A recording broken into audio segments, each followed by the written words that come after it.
Gawa sa DVD at libro ang aming kwarto. Sintaas ng langit ang kisameng maabot lang pag nakahiga at titingala. Disabled ang wind chimes dito.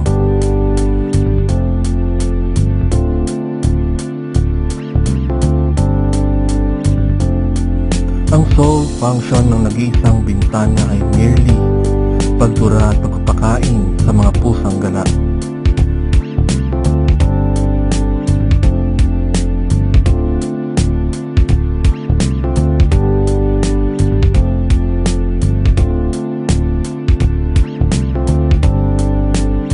Dito ako nakatira, pati si Gerald at Mami at Ashera, kung saan paa pambukas ng TV at ventilador, bunganga ang panghanap sa nawawalang medyas, at ang taguan ng mga susi ay kontador.